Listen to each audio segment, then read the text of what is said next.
इस पृथ्वी पर बहुत सारे रहस्य हैं जिन्हें आज का विज्ञान भी नहीं सुलझा पाया है, सिर्फ उनके बारे में संभावनाएं व्यक्त करता है। इन्हीं रहस्यों में से एक रहस्य है हिमालय क्षेत्र में रहने वाले यति यानी कि हिम मानव के बारे में। बताया जाता है हिम मानव हिमालयी क्षेत्र में रहते हैं। इस हिम मानव यानी कि यति का रहस्य आज का नहीं है, ये रहस्य लगभग 3000 साल पुराना है। 326 ईसा पूर्व की बात है जब सिकंदर ने भारत पर आक्रमण किया और जब कुछ क्षेत्रों को विजित कर लिया तो उसने यति के बारे में कहानियां सुनी। उसने इच्छा जाहिर की कि यति को पकड़ के हमारे सामने लाया जाए, उसको देखा जाए कि उसका रूप रंग कैसा होता है, वो कैसा दिखता है। लेकिन स्थानीय लोगों ने यह कहकर मना कर दिया कि यति इतनी ऊंचाई पे रहता है कि इस स्थान पे आके वो मर जाएगा। 1921 में एक घटना होती, कुछ ब्रिटिश पर्वतारोही एक अभियान के तहत एवरेस्ट चोटी पर चढ़ने का रास्ता ढूंढने के लिए निकलते हैं और इस अभियान को लीड कर रहे होते हैं चार्ल्स हावर्ड वरी। जब ये दल एवरेस्ट पर चढ़ने का रास्ता ढूंढ रहा होता है और ऊंचाई से नीचे आ रहा होता है तो इसको कुछ फुटप्रिंट्स दिखाई पड़ते हैं।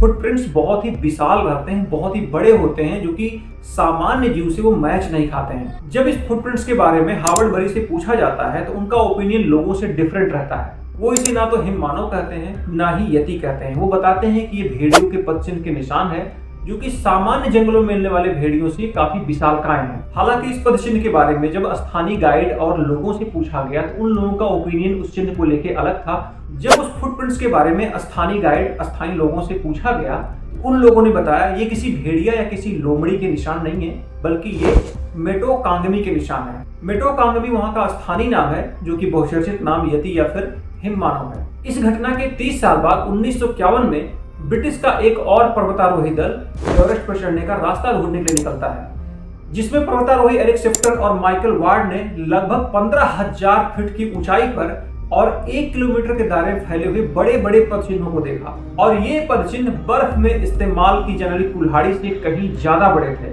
शिफ्टर ने इन फुटप्रिंट्स की बहुत सारी तस्वीरें भी निकाली। नेपाल के पर्वतीय क्षेत्रों में यति को लेके बार बार नई नई कहानियां आती थी, नई नई स्टोरी आती थी और ये सारी स्टोरी दुनिया भर के पर्वतारोहियों को अपनी तरफ अट्रैक्ट कर रही थी। वो जानना चाह रहे थे कि हिमालय में ऐसा कौन सा जीव रहता है, यति आखिर होता कैसा, वो दिखता कैसा है। और इन्हीं यति की कहानियों के बारे में 1959 में नेपाल के काठमांडू में स्थित अमेरिकी दूतावास से अमेरिका में पत्र लिखा जाता है, जिसके बाद अमेरिकी पर्वतारोहियों को यति को देखने की, उसे जानने की, उसको पकड़ने की जिज्ञासा जगी। और यही जिज्ञासा अमेरिकी पर्वतारोहियों को नेपाल खींच लाई, क्योंकि वो भी जानना चाहते थे आखिर यति होता क्या है, दिखता कैसा है। यति को लेकर नेपाल गवर्नमेंट की कुछ गाइडलाइन है, उन गाइडलाइन को पर्वतारोहियों को फॉलो करना पड़ता है। अगर यति पर्वतारोहियों को दिखाई देता है तो उसकी फोटो क्लिक कर सकते हैं, इमेज ले सकते हैं। इमरजेंसी की कंडीशन में यति को गोली भी मार सकते हैं। अन्य किसी अवस्था में यति को कोई नुकसान नहीं पहुंचा सकते हैं। ये नेपाल गवर्नमेंट की गाइडलाइन है यति को लेकर। हालांकि नेपाल के लोग यति को बहुत अशुभ मानते हैं, उसको राक्षस मानते हैं, उसके बारे में बात करना भी वो पसंद नहीं करते हैं। 1960 में तेंजिंग नोर्गे और एडमंड हिलेरी एवरेस्ट की चढ़ाई कर रहे होते हैं। रास्ते में उन्हें एक खोपड़ी और एक पंजा मिलता है। इस खोपड़ी और पंजे को नीचे लाते हैं और उसकी जब जांच होती है तो ये पुष्टि होती है किसी मानव का है। हालांकि इस खोपड़ी और पंजे के बारे में कोई स्पष्ट एविडेंस नहीं है, ये वहां के हिम मानव के ही थे। इसके बाद 1980 में ब्रिटिश भौतिक शास्त्री एंथनी ये दावा करते हैं कि जब वो हिमालय क्षेत्र का भ्रमण कर रहे होते हैं तो सिर्फ 150 मीटर की दूरी से यति को उन्होंने देखा था। इसके बाद 1986 में इटली के पर्वतारोही रेनहोल्ड मेनसर ने तिब्बत के पर्वतीय क्षेत्रों में यति को उस वक्त देखा जब वो पर्वतीय क्षेत्रों में टहल रहे थे। 1986 में उन्होंने एक बुक लिखी थी और उस बुक में बताया था कि यति जैसी कोई चीज नहीं होती, ये बकवास है। लेकिन जब यति के बारे में उनको जानकारी होती है तो उनका ओपिनियन यति को लेके बदल जाता है। अब यति को जानने की जिज्ञासा उनकी बहुत ज्यादा बढ़ जाती है।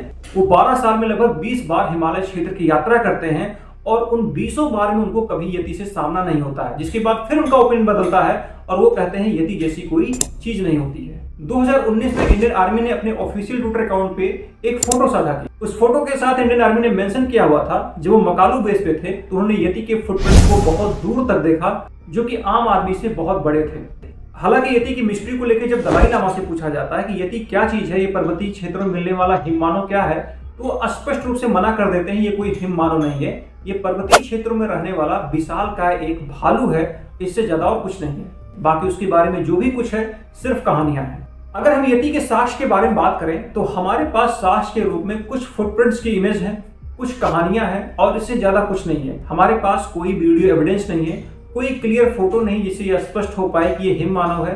पद चिन्हों को देख के ऐसा लगता है कोई विशालकाय जीव है, पर्वतीय क्षेत्रों में रहता है, जो नीचे नहीं आता है, जो आम जनमानस के संपर्क में नहीं रहता है, इसलिए उसके बारे में बहुत सारी कहानियां हैं। तो अब आप सब बताइए कि आप सब यति के बारे में क्या सोचते हैं? क्या पर्वतीय क्षेत्रों में रहने वाला कोई विशालकाय मानव है जिसे हिम मानव कहा जाता है, या फिर ये सारी कहानियां हैं, कोई विशालकाय जीव है जो वहां पर रहता है जिसके बारे में सिर्फ रहस्यमयी कहानियां हैं? तो आज के इस वीडियो ब्लॉग में बस इतना ही। ये वीडियो आपको कैसा लगा कमेंट बॉक्स में जरूर बताएं, वीडियो को लाइक करें, चैनल को सब्सक्राइब करें। धन्यवाद।